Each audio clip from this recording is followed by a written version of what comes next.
Now, of course, there is another liberal out there, an old school liberal who gets it on one day, then doesn't get it the next day, and seemingly makes some sense and then makes no sense. We've talked about him a lot, and I've got a video here of him getting it and also kind of not getting it.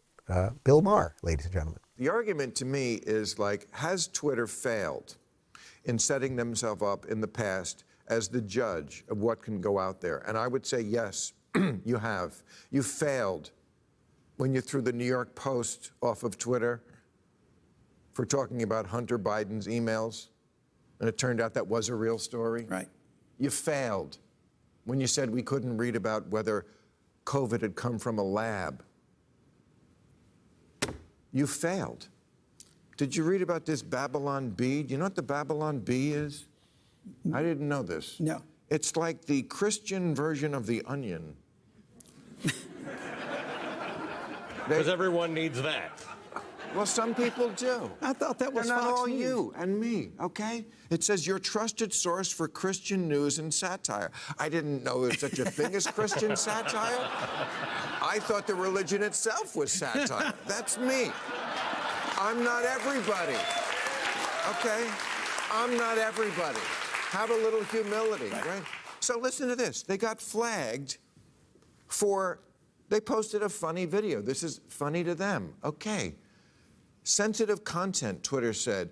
In the video, they were making fun of Twitter for being too sensitive. This is so through the looking glass. Here's what happens in the video. This woman who, going into the Twitter building, this is, you know, parody. This is what people do on television, have done forever. Okay, she's complaining to HR about how sensitive Twitter is. And the guy shows her an ink blot, and she keeps seeing Hitler in all the ink blots. Okay, then she runs screaming out of the building because she's... This is right. Well within what satire has always been. And the fact that they flagged this for being insensitive shows their complete lack of self-awareness about what their own problem is. If that's where the line is, you have failed, Twitter. You do need a new show.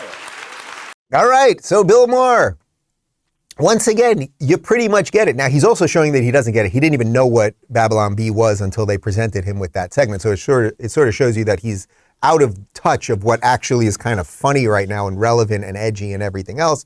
But he does something really nice there when the other guy, the MSNBC guy, what's that guy? Ali Velshi, when he's like, who needs it? Like, who needs Christian satire? And Bill Maher, even though he has spent an entire career making fun of Christianity and making fun of organized religion, he says, not everybody is me. Have a little bit of humility. That actually is a really nice moment. That's actually a really human moment for Bill Maher. So credit where credit is due for sure. And then, of course, credit where credit is due, which is that he's defending satire.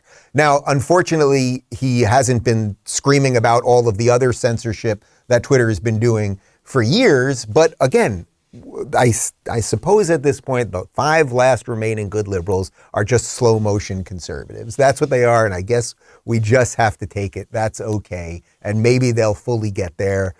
You know my feelings on all of that.